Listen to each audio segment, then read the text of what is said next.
Saya Muhammad Rehan dari kelas R4G, Prodi Bimbingan Konseling, NPM 2018 015 00757. Saya di sini akan mempresentasikan tentang layanan konsultasi.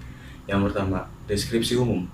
Deskripsi umum dari layanan konsultasi adalah layanan konsultasi adalah sebagai suatu proses penyediaan bantuan teknis untuk konselor, orang tua, administrator, dan konselor lainnya dalam mengidentifikasi dan memperbaiki masalah yang membatasi efektivitas peserta didik atau sekolah.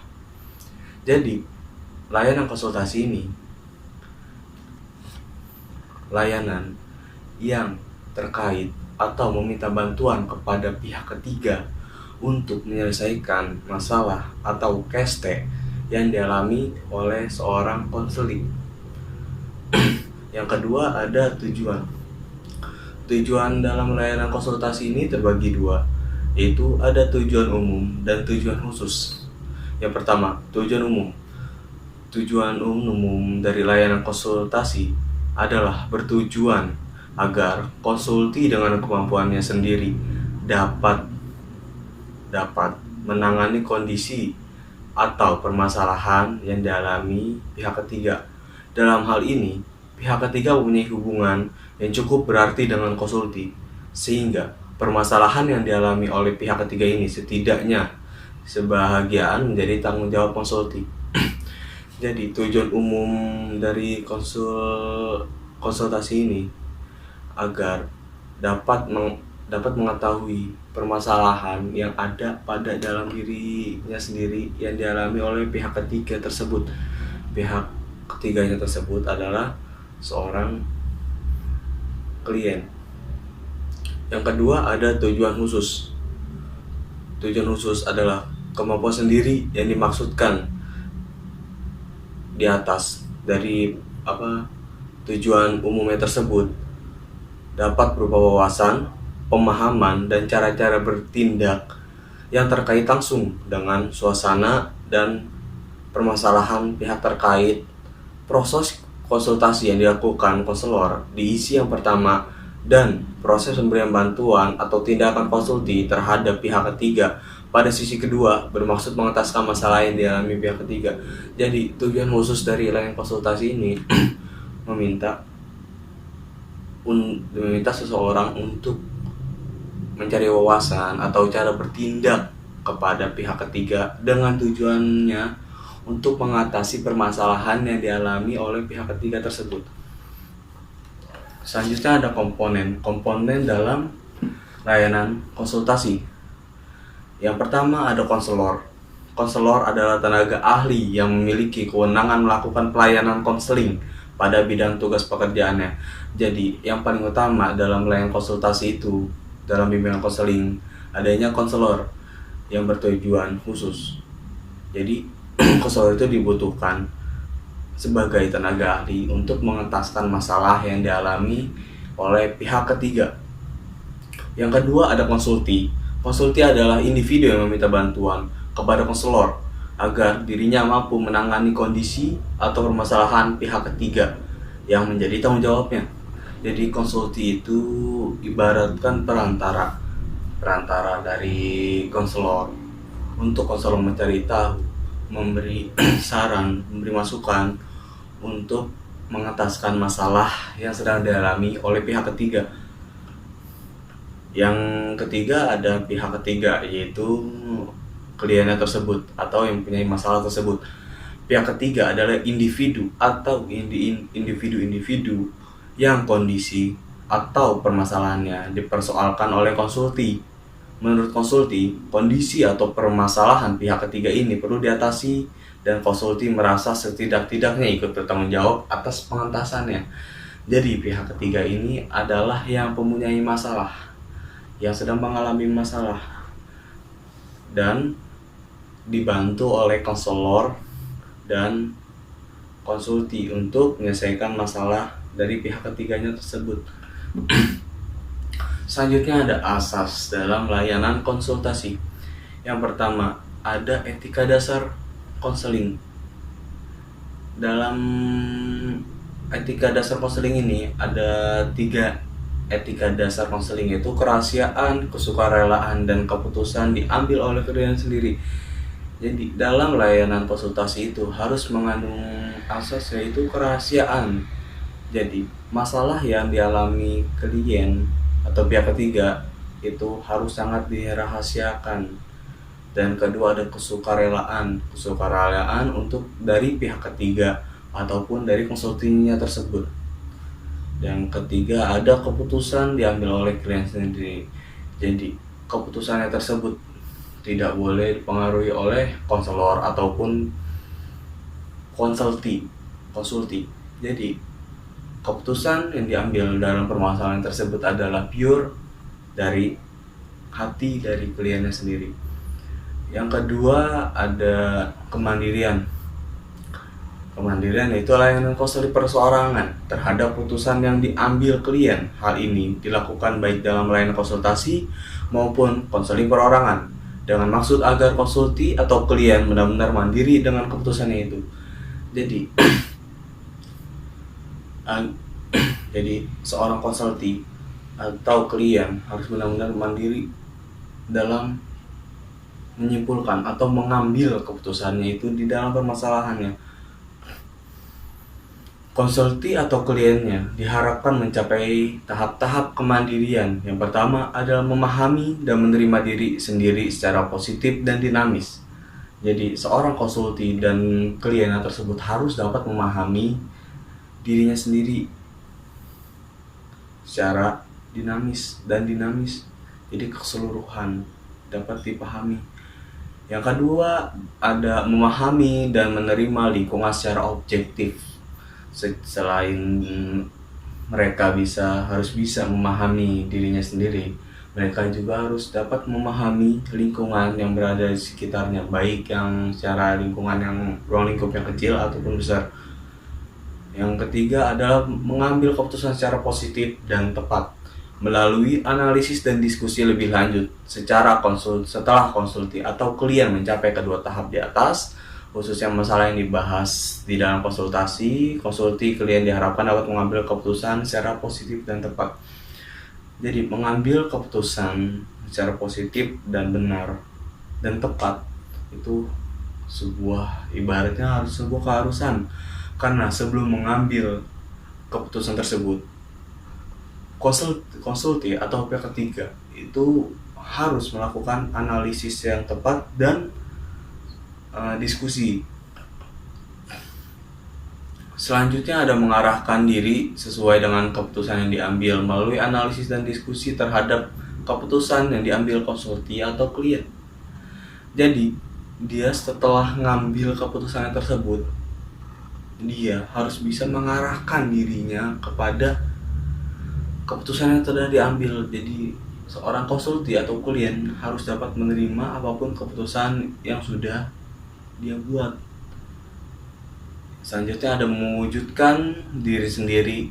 Tahap ini merupakan tahap lanjut di mana konsulti telah benar-benar mampu berdiri sendiri tanpa bantuan pihak lain, mengatasi masalah pihak lain yang dihadapi, memenuhi kebutuhan yang dikehendaki, mengembangkan diri ke arah yang dikehendaki. Tapi ini adalah tahap tertinggi dari kemandirian. Jadi di sini diharapkan setelah proses itu tersebut dari mengambil keputusan segala macam, jadi di sini konsulti atau pihak ketiga harus dapat berdiri sendiri tanpa bantuan dari pihak lain. Jadi di sini itu bisa membawa dirinya sendiri, makanya disebut dengan kemandirian dengan tingkat yang tertinggi.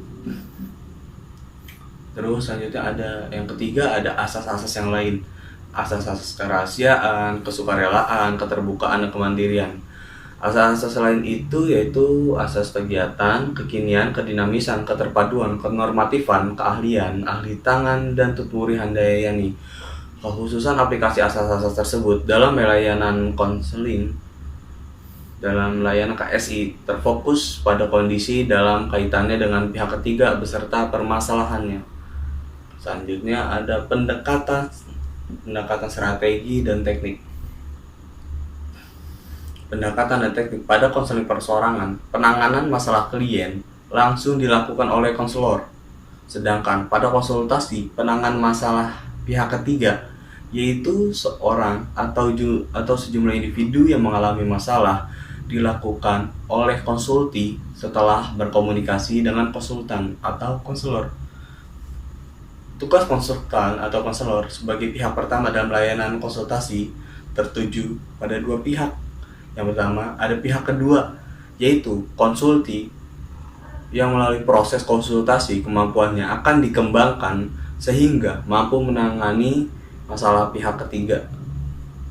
Jadi, konsulti ini harus melakukan konsultasi terhadap konselor atau konsultan untuk menangani masalah yang dialami oleh pihak ketiga. Yang kedua, ada pihak ketiga, yaitu seorang atau lebih individu yang menurut konsulti sedang mengalami masalah. Nah, pihak ketiga ini adalah seseorang yang sedang mengalami masalah atau bisa dikatakan KST. Hal-hal yang perlu dikembangkan pada diri konsulti melalui konsultasi yaitu WPKNS konsulti, khususnya berkenaan dengan permasalahan pihak ketiga yang nantinya ia akan tangani. Yang pertama, ada wawasan. Konsulti perlu memiliki wawasan secara umum tentang pihak ketiga, meliputi diri pihak ketiga itu sendiri. Jadi konsulti itu harus tahu seorang pihak ketiga yang tersebut yang sedang mengalami masalah, terutama yang terkait dengan diri si pihak ketiganya itu ataupun klien. Yang kedua, ada pengetahuan. Konsulti perlu memiliki pengetahuan yang cukup memadai tentang hal-hal spesifik yang berkaitan antara diri pihak ketiga, lingkungan, dan permasalahannya. Jadi, seorang konsulti itu harus mengetahui bagaimana lingkungan seorang klien tersebut, bagaimana seorang klien tersebut untuk bergaul, dan seorang konsulti itu harus mengetahui hal tersebut. Selanjutnya, yang ketiga, ada keterampilan. Untuk menangani permasalahan pihak ketiga, konsulti memerlukan sejumlah keterampilan. Keterampilan ini secara spesifik disesuaikan dengan permasalahan yang dialami pihak ketiga. Jadi, keterampilan ini sangat dibutuhkan agar kita itu mampu menyesuaikan diri dengan seorang yang punya masalah ataupun pihak ketiga tersebut. Selanjutnya, ada nilai-nilai. Nilai-nilai yang perlu dikembangkan pada diri konsulti meliputi nilai-nilai kemanusiaan, bagaimana ia memandang diri pihak ketiga dan manusia lainnya, nilai sosial dan moral, khususnya yang menyangkut hubungan antar individu atau hubungan diri dengan lingkungan, nilai hukum, moral, dan spiritual. Nilai-nilai tersebut khususnya berkenaan dengan permasalahan yang dialami pihak ketiga. Selanjutnya, ada sikap. Bagaimana sikap konsulti menyikapi diri pihak ketiga dan permasalahannya. Sikap yang positif dan dinamis itu perlu dikembangkan melalui konsultasi. Bersama dengan nilai-nilai yang dikembangkan, sikap konsulti akan memberikan warna efektif terhadap penanganan permasalahan pihak ketiga. Dengan nilai dan sikap demikian itu diharapkan dapat terbentuk hubungan yang kondusif antara konsulti dan pihak ketiga. Selanjutnya, ada teknik. Yang pertama itu ada teknik umum. Teknik umum adalah sejumlah tindakan yang dilakukan konselor untuk mengembangkan proses konseling perorangan atau konsultasi. Teknik-teknik ini dimulai dari menerima klien, mengatur posisi duduk, mengadakan penstrukturan khususnya tentang dalam layanan konsultasi, mengadakan analisis dan diskusi tentang permasalahannya yang dihadapi, sampai dengan mengadakan penilaian dan pelaporan. Jadi, teknik umum ini menyangkup seperti proses konseling biasanya, dari penerimaan tamu, cara duduk, semuanya sudah diatur sesuai dengan yang ada dalam proses konseling. Yang kedua, ada teknik khusus. Teknik khusus dimaksudkan untuk mengubah tingkah laku klien atau konsulti, khususnya berkenaan dengan masalah yang dialami. Teknik-teknik ini terbentang dari perumusan tujuan, yaitu hal-hal yang ingin dicapai klien dalam bentuk tingkah laku nyata. Jadi teknik khusus ini untuk mengubah tingkah laku klien atau konsultan khususnya berkenaan dengan masalah yang dialami. Jadi teknik khususnya itu bagaimana kita dapat menggunakan teknik yang menjurus untuk menyelesaikan masalah klien atau pihak ketiga yang tersebut. Yang ketiga ada penggunaan teknik oleh konsultan, yaitu melakukan berbagai tindakan dalam rangka menangani permasalahan pihak ketiga. Dalam hal ini konsultan bertindak sebagai konselor atas pihak ketiga. Jadi penguasaan teknik oleh konsultan setelah seorang konsultan itu berdiskusi, melakukan konsultasi dengan konsultan, diharapkan konsultan tersebut dapat menjadi konsultan untuk pihak ketiga tersebut untuk membantu menangani masalah yang sedang dialami oleh pihak ketiga. Yang keempat ada strategi BMB3, mengajak konsultan berpikir, merasa, bersikap, bertindak, dan bertanggung jawab berkenaan dengan permasalahan pihak ketiga. Jadi konsultan ini mengajak konsultan itu untuk berpikir, menambah wawasan, dan rasa tanggung jawab atas permasalahan yang sedang dialami oleh pihak ketiga. Waktu dan tempat. Sebagaimana dalam pelaksanaan konseling perorangan, waktu dan tempat pelaksanaan layanan KSI sangat tergantung pada kesepakatan antara konselor yang menjadi konsultan dan konsultan. Kapan dimanapun konsultasi itu dilakukan, kenyamanan kedua pihak diutamakan di samping terjaminnya kerahasiaan. Jadi waktu dan tempat itu dapat diatur asalkan dapat menjamin kenyamanan dan kerahasiaan. Itu yang lebih penting. Yang keenam ada keterkaitan. Yang pertama ada keterkaitan jenis layanan. Layanan KSI tidak hanya dapat diwarnai oleh konseling perorangan, melainkan dapat diawali atau bahkan bergeser menjadi konseling perorangan. Jadi konseling perorangan itu atau konsultasi itu dapat menjadi layanan konseling, tapi konseling itu belum tentu bisa menjadi layanan konsultasi. Yang kedua ada keterkaitan kegiatan pendukung, yaitu ada aplikasi instrumentasi. Hasil aplikasi instrumentasi sangat diperlukan untuk mendalami kondisi pribadi pihak ketiga yang masalahnya dibahas dalam layanan konsultasi. Jadi aplikasi instrumentasi itu sebagai alat pembantu untuk mencari atau menganalisa masalah apa yang sedang dialami oleh pihak ketiga. Yang kedua ada himpunan data. Berbagai data yang diperlukan dalam layanan konsultasi seperti yang telah disebutkan harus sudah tersedia atau sudah dikumpulkan oleh guru atau konsultan. Pihak yang berkonsultasi atau konsultan dan konselor sebagai konsultan dapat menggunakan data yang sudah tercantum pada himpunan data, baik secara langsung maupun dengan cara mengolahnya kembali dari aplikasi instrumen tersebut. Kan seorang pihak ketiganya tersebut mengisi, ibaratnya taruhlah untuk mencari data itu atau DCM. Jadi setelah datanya tersebut sudah terjadi lalu dikumpulkan, nah himpunan datanya itu kemudian dianalisa oleh konsultan ataupun konsultannya tersebut. Selanjutnya ada konferensi kasus. Konferensi kasus dan layanan konsultasi bertujuan untuk mengenal lebih dekat dan mendalam tentang kasus yang dibahas. Yang kedua, menggalang komitmen pihak-pihak yang hadir dalam konferensi kasus untuk bersama-sama menangani kasus yang dibahas. Jadi di sini tujuannya untuk lebih dekat dan mendalami masalahnya tersebut dan untuk bersama-sama mengentaskan kasus-kasus atau masalah yang terjadi. Selanjutnya ada kunjungan rumah. Kunjungan rumah terkait dengan layanan konsultasi bertujuan untuk lebih mendalami masalah yang ditangani oleh konsultan dan membina komitmen pihak-pihak yang terkait seperti orang tua dan anggota keluarga lainnya. Jadi setelah itu dapat mengunjungi rumah atau home visit untuk mendalami masalah orang ketiga, pihak ketiga ataupun klien tersebut dengan menggali informasi dari pihak keluarganya, baik orang tua ataupun saudara-saudaranya yang berada di lingkungan rumah tersebut.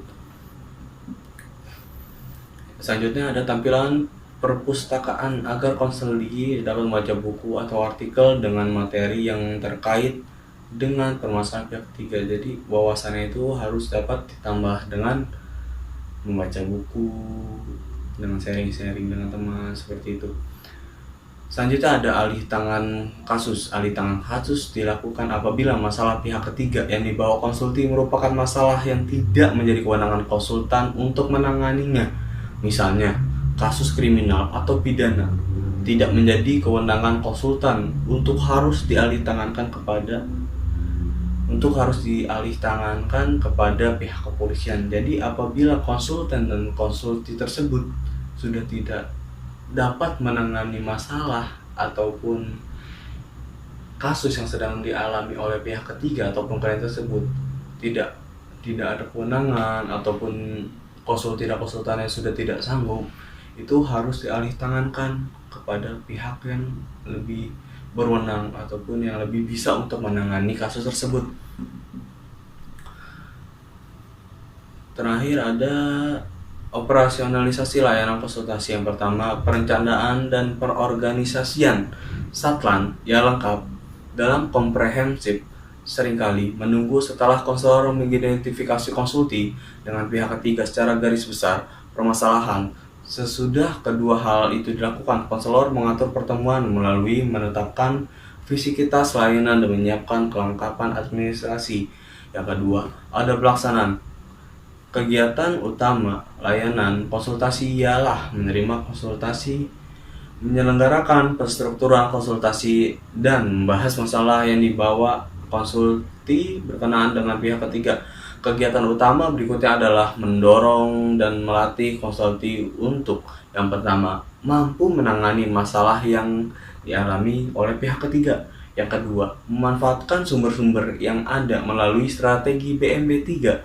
Konselor membina komitmen konsulti untuk menangani masalah pihak ketiga dengan pendekatan dan cara-cara konseling. Yang ketiga ada penilaian. Penilaian terbagi menjadi 3. Yang pertama ada penilaian segera, yang kedua penilaian jangka pendek, dan yang ketiga ada penilaian jangka panjang. Penilaian segera yaitu layanan konsultasi terpusat pada diri konsulti berkenaan dengan kelima ranah akurs.